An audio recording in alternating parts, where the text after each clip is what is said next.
Blog Talk Radio. Welcome, world. Welcome once again to Tuesday Talk with Key West Lou. I am your host, Louis Patron. Well, what an exciting evening we are having. The results have started coming in on the election.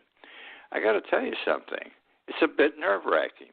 The early results are horrible because it's a little bit from here and a little bit from there. And, you know, with 2% of the vote in, someone can look like they're way ahead. And then that changes in about 5 minutes, so it's up and down. I don't like what I'm seeing so far, though. I'll say this. At the moment, it looks like Trump is going to take Florida and Texas. Still a lot of votes to be counted, but the trend seems to be going that way, which means Biden's got to win several states other than those two. I make it sound like he's losing. I don't mean it that way. We don't know yet. We won't even know tonight when we go to bed. But it's a nerve-wracking game, my God. Because I look, and I have to tell you how I look at today. I look at this as an historic day. This is a day of history. This is a day in history. Because the last 4 years, the past 4 years have been so horrible and so bad under Trump that this country needs a change. It needs a change to a more compassionate person, to someone whose mind operates in a different fashion than Trump's, et cetera, et cetera. And so I look forward to this being a day of change, that we're going to have a new president. By the time the day's over, the week's over, the vote count will show that Biden will have won. It's a long road, though, I assure you. And as I said, a nerve-wracking one. But this day will go down, assuming Biden wins, as a day of history. Now, assuming Biden wins, Trump's all done as of January 20th. And should that occur, I would only say thank God, because I don't believe we can survive another 4 years of Donald Trump. I sincerely mean this. We will now, if he wins, we will now be in the late 1930s, and I guarantee this is the truth. And if you haven't seen it thus far, you are blind, of Nazi Germany and into the early 1940s of Nazi Germany. And that's not where we want to be, with a bigot, a liar, an anti-Semitic, anti-black, et cetera, person. He's not good for the country. A man that lies constantly, over 2,000 times in 4 years. A man who just doesn't understand how government should be run, and has done everything to destroy our country, the fiber of our country, the fabric of our country. But boy, if he wins, then this country is asking for it. They are absolutely asking for it. We will never be the same for 30 or 40 years. Absolutely no question. Even if we elect down the road Democratic presidents, it will not be the same in this country. I'm sort of glad my time is over. I'm 85. I wouldn't want to live with what I believe is coming. Anyhow, a fellow by the name of Arthur Evans, he's the CEO of the American Psychological Association. He said this past week, with regard to this past year, he says, this has been a year unlike any other in living memory. This has been a year unlike any other in living memory, and it has been. Look at the stress and strain and the turmoil we have gone through under Donald Trump. I view today, I'm a Biden man, I view today, assuming Biden wins, as a rebirth. Now, when you have a birth, you have pain and suffering. And we've gone through our pain and suffering the last 4 years to deserve, a good, healthy, crying, slap him on the ass baby. 4 years ago, we, the people in this country, made a very, very serious, a very bad mistake. We elected Donald Trump. We paid for it. And it bothers me that when I see these numbers tonight on the television screen, that the American people may not realize what they've gone through for 4 years and how this man has taken us down the tubes. It didn't work. We thought 4 years ago, the American people said, hey, we need to make a change. The government of Washington is not operating effectively, not operating well. We got to get rid of these guys. And they got rid of the presidential candidate, Hillary. And they took on Trump because he did look different with his yelling and ranting and raving and everything else. And that's exactly what he did, but not to any good, to the detriment. The only thing he's done good in the past 4 years is give a massive, huge tax cut to the very wealthy. Tell me what he's done for anyone else. You got coronavirus killing this country. Worst record in the world. We're the greatest nation in the world. We have the best of everything, including medicine. Why aren't we able to control this? Our economy sucks. Our economy sucks. Whatever the reason, coronavirus is a lot of this, but Trump's the president when we have the virus here, and we all know he has not been effective in dealing with it. All right? You got to be a tough guy when you deal with a problem of this nature. He's a tough guy, but he's afraid to hurt the people. They've got to get back to work. They've got to make a living. He keeps hoping this virus is going to run, it's going to run its course and be over with. But it doesn't seem to. It seems to get worse and worse. But in any event, I see this rebirth. So you have pain and suffering when you have a birth. And we've had it, and we're deserving of a good, healthy baby. I hope. I'm beginning to wonder. I'm worrying tonight. Maybe it's just me. I can remember. This reminds me of, this is going to sound stupid, but back in 1960, I took the bar examination. It's a 2-day exam. It's the worst thing in the world for a lawyer to take this bar exam. And if you don't pass it, you can't practice law. And it covers everything you ever studied in 3 years.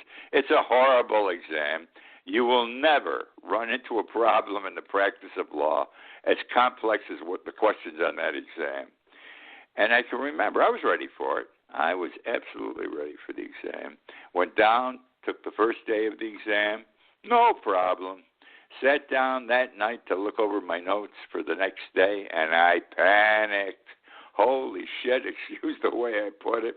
I stayed up till 4 o'clock in the morning reviewing everything I could get my hands on, which was a mistake. Fortunately, it didn't hurt me. I passed the exam. In those days, about 33% of all that took it passed the exam. Okay, so this was a major thing. I had a wife, I had a child, I had another one on the way. I had to pass that exam. And I feel that way tonight because I'm panicking a little bit about this election. I'm not ashamed to admit it. Now, we have been experiencing in this country this past year what has been described as an election stress disorder. Election stress disorder. The American people are suffering from stress factors. They're threefold that are bothering us. The virus, no question about it. I mean, it's changed our lives. Look at Lewis, 260 days in self-quarantine. I don't go anywhere. I have not been out of this house except for the hospital or the doctor. Nothing else. You can't move me out of here. And no one comes into my house, okay? My groceries are delivered. They're put down on the porch. I take them off the porch. But the virus is doing it. The election, because everyone knows this is an important election, whether you're Democrat or you're Republican. And there is racism in this country we're dealing with this year, bigger than ever before. It's called racial reckoning. So coronavirus, the election, and racial reckoning. And makes people feel lousy. It sort of depresses them. One doctor described it as a sense of dread and isolation. A sense of dread and isolation. I can believe that. Many of us, I don't think I'm depressed. And I've gotten past not enjoying staying in. Maybe that's bad, but I've accepted it and I'm accustomed to it. but there's supposed to be this sense of dread and isolation out there affecting us. Now, I saw something today on television that bothers the hell out of me.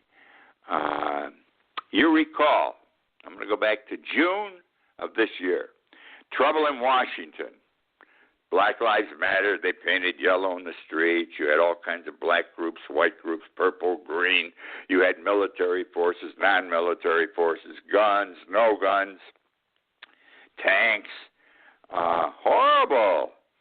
And I remember Peter Black, great writer for the Washington Post, said, and I quote, that Washington looks like a fortress under siege. Washington looks like a fortress under siege.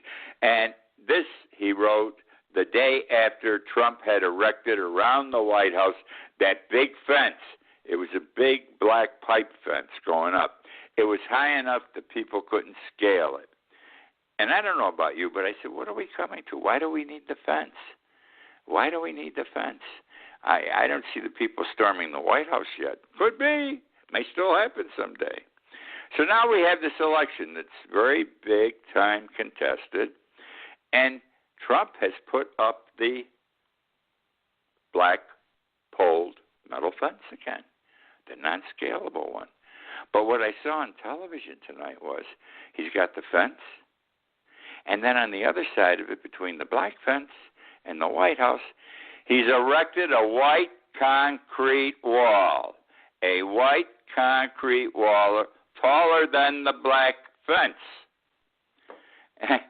You know, I believe he does this because he's a bully.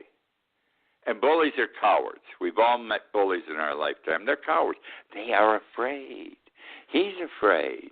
He can see himself sitting in the White House, and it'd be like one of these banana countries where the rebels come along or people who want to overthrow the government, and they storm the White House of that country, and they run up the stairs, and they go into the office of the Presidente, and they carry him out, they throw him out. Some countries, they kill him. I don't think we'd go that far.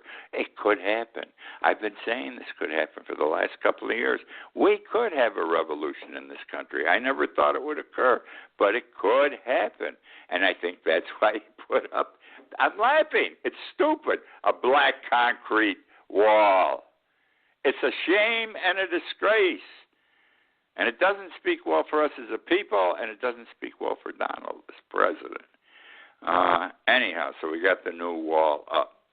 In addition to the fence, we got National Guard troops, we've been told, are in Washington, have been called in. Some of Trump's private military, as I described them, ICE, and the sophisticated soldiers of the Border Patrol. Okay, doesn't look right, doesn't feel right, doesn't act right. We're in rough shape, but not that rough. Even though we might have protests in the street, it just doesn't seem that bad. And if it is, then Trump brought it on and is deserving of it. Okay, now, when all these things happen, I've learned along the way in my lifetime that when something bad occurs, there always seems to be a song or a poem that fits the situation and can be uplifting. All right? And while I was preparing for the show tonight, a song came to mind. Those were the days, my friends. We thought they'd never end. Remember? Well, let me tell you a little bit about it, and then I'm going to go through a couple of stanzas, because it's just about where we are and where I think we're going and will be. First of all, it's a Beatles tune, but the Beatles didn't sing it. Actually, Those Were the Days is a 1968 remake of an older Russian song, okay? And that song was signed by this girl, Mary Hopkins, who had made a record, by the Beatles' Apple Records label. So the Beatles bought her record of the song. And the actual record itself was produced by Paul McCartney. These guys, great thinkers, great feelers for what was happening in our country all the time. They were a revolution not only in music, but for the sensitivity of the nation. And so just let me go through the first two stanzas of Those Were the Days. I'm not going to sing it. I'm a lousy singer, but I'm going to read them to you. You know, once upon a time, there was a tavern where we used to raise a glass or two. Remember how we laughed away the hours and dreamed of all the great things we would do. Remember how we laughed away the hours and dreamed of all the great things we would do. Those were the days, my friend. We thought they'd never end. We'd sing and dance forever and a day. We'd live the life we choose. We'd fight and never lose, for we were young and sure to have our way. Well, we got to get back there. That's all I'm saying. We've got to get back there. And we're not going to get back there as long as we got this virus around here. We've got the food supply chain breaking down. We're cutting back on food stamps. We're getting rid of Trump, if he has his way, he's going to completely get rid of Obamacare on November 10th before the Supreme Court when a case is argued, which could totally throw it out. And the government is involved in bringing that lawsuit. Can you imagine? Especially when we have a time of an epidemic where all support for medical assistance is required. Anyhow, that is the story. We've got to get back there. We can. I do not believe, honestly, without any question, that we can get back to those kind of days. Those were the days under Donald Trump. It's only going to get worse. Under Joe Biden, yes. Under Donald Trump, no, because they're two different thinking people. Absolutely, without question. Going to talk about Lady Gaga now. No, Lady Gaga, the great singer, voluptuous-looking woman, no question about it. She and Donald got into a bit of a match in the last 48 hours, actually 24 hours. Lady Gaga has been a supporter of Joe Biden. She's been out on the road for him for the past month. And she's well liked in Pennsylvania, or so she thinks. Maybe Biden does also. And she's being effective with the people. I've never seen her perform. I may have listened to her records on occasion. I don't even know. I'm not into Lady Gaga. But she's well respected, very successful, and was making an impact on Trump's campaign. So Trump came out yesterday, Monday, during the day, with a tweet about Lady Gaga. And let me say up front, don't push a woman. Don't fool around with a woman when you haven't got your marbles straight and you don't know what the hell you're talking about, because let me tell you, she'll cut your testicles off. Very simple. And Gaga's that type of woman. Don't screw with me. Well, Trump said in his tweet that she was, and I quote, an anti-fracking activist. Now understand, fracking has become big business in the state of Pennsylvania. 600,000 people are employed in Pennsylvania in the fracking industry. And Trump, from an unsubstantiated source, had no substantiation for what he said. Every article written about this said, we can't find anything about her that she did this, but he said 8 years ago, he said, she's an anti-fracking activist. And he said, and I quote, a sharp stick in the eye for 600,000 Pennsylvanians who work in the fracking industry. Now, Trump should have stopped there, even though apparently it's a lie. It's bullshit. But he didn't. He had to go to the next step, because we know what he thinks of women, and the respect he has for women. And he said, and I quote, "I could tell you stories about Lady Gaga." Oh, my God. I could tell you stories about Lady Gaga. Well, Donald, his testicles were hanging in the wind. She came back last night in Pennsylvania. She was introducing Biden, introducing him at a rally. And she said, with regard to Donald, she said, and I quote, "Now is your choice to vote against a Trump, a Donald Trump, a man who believes his fame gives him the right to grab one of your daughters or sisters or mothers or wives by any part of their bodies." You remember what he said 4 years ago. She said, and I quote, "Vote for Joe Biden. He's a good person," intimating that Donald isn't. And Donald isn't a good person, okay? I would not enjoy having a beer with him. I wouldn't even want him in my house. I consider him scum. And I think because he treats people that way. You cannot respect those who do not respect you. So that's what Lady Gaga did. God bless Lady Gaga. Trump and his comments about coronavirus. Now, we're being destroyed by coronavirus. We could have had this thing substantially licked or completely licked by this time. We are the United States of America. We got the best of everything, the best medicine, et cetera, et cetera. But none of this is any good unless people listen to the doctors, listen to the scientists. And Trump listens not to the professionals, especially the scientists and doctors with regard to COVID-19, okay? And here are some of the things he's been saying the past few days, and he's been saying for the last 3 years. Quote, "We've rounded the corner." How many times in the last week? We've rounded the corner. Who the hell's rounded the corner? You know, we got 1,000 people a day dying every day. For how long? 2 months now? This past week, new coronavirus cases for one day made a record, hit a record number. 94,000 new cases in one day. We're in trouble. Everything's going up. Nothing's coming down. And he says we've rounded the corner.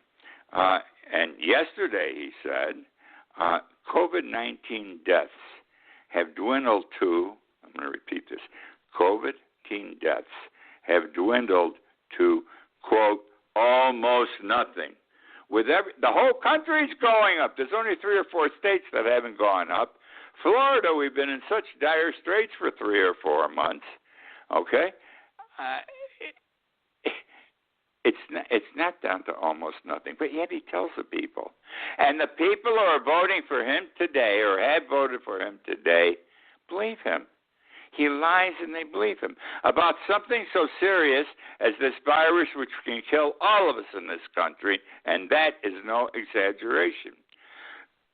And then a couple of days ago, excuse me, he also said in a tweet, and he said it at his rally. I think it was a rally, not a tweet. He said, and I quote, doctors get more money if someone dies from COVID. Doctors get more money if someone dies from COVID. Intimating that doctors are saying this is COVID when it isn't so they can make a bigger buck. And then Donald Jr., who's worse than his father, he was on the Jimmy Kimmel show recently and looked terrible. His eyes were bulging. His teeth were grinding. I'm not kidding you. Some people are talking about him. Now, I sound like Donald Trump, don't I? I throw something out and stop. You'll figure it out if you haven't already. But he said on Fox News this past week, Donald Jr., that medical experts who have been talking about a surge in cases are, and I quote, truly morons. We've got a surge in cases. You've got to be an ass. You've got to be blind not to see it. I want to get the hell out of my house. I want to go back to going to the chart room, which is still closed, by the way, down here, enjoying a drink every night, talking to tourists, talking to locals, talking to friends. I can't do it. And then going out to dinner at some restaurant, one of the restaurants I enjoy, talking to people again. I am a people person. I miss this life. I'm not married. I live alone. I don't have a woman living with me. I've become accustomed to living alone, but it's not healthy, and I don't think it's fun. I guarantee it isn't fun. Anyhow, England is having a big problem, and the Prime Minister said he's seriously considering or already has closed down London or England, I can't recall which one, for a month, and the people are upset there. Well, the mayor of San Francisco, and I don't want you to confuse his first name with what is happening in London, but his name is London Breed. Mayor London Breed of San Francisco said this week, and I quote, "We're tired of COVID-19. We are, no question. We are tired as a people of COVID-19. But COVID-19 is not tired of us." Sean Connery, great movie actor, one of the best ever. He died this past week, 90 years old. God was good to him. He died in his sleep. Great actor. He was the first 007. You know what was amazing about this guy? He was one of the few actors, male or female, that started as a young star and continued to be a star in major roles up through his old age because he adjusted to the roles that were available to him. If it was a part for a 50-year-old man, he was a 50-year-old man at the time that he took the part. And he starred in these roles, and he did a magnificent job, and he provided us with great pleasure. And I think he's one person we shall all miss on the screen. I want to tell you about a reef. We have, when you live by the ocean and you live in warm weather like we do in the Keys and in Key West, we have a reef out here, a coral reef off Key West. Big. And it's been sick for years. It's called coral bleach. It gets white. It has some sort of a disease, which we spend money on and fight to correct it. When you have coral bleach, the fish don't come anymore, okay? Now, there's another huge reef, very, very big, in Australia, or next to Australia, called the Great Barrier Reef. And this is an amazing story. They were recently examining the Great Coral Reef. They do all the time, but they did it in a new fashion. They invented a remote-operated vehicle. It's big. It's like a tank that they took off of a ship and with heavy chains and everything, dropped it down miles into the ocean next to the Great Barrier Reef. Then they discovered something. The last time they discovered anything new about the coral reef, the Great Coral Reef, was 120 years ago. And do you know what they discovered?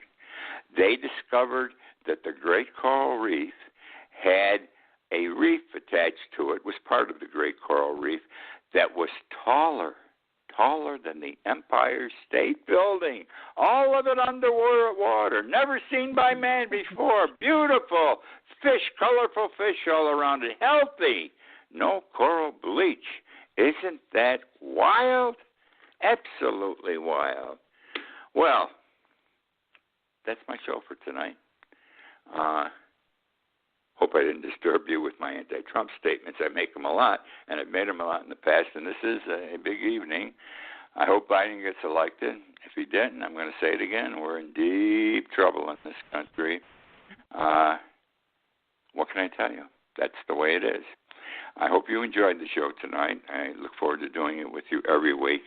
Remember, I do a blog talk radio show every I write a blog every morning. 70,000 subscribers worldwide. I do it every morning. It takes me 5 or 6 hours. You should read it. You'll enjoy it. Trust me. If you enjoy the show, you'll enjoy it. If you don't enjoy the show, don't even read it. But try reading my morning blog on the internet. I love doing it, and I love to share it with people.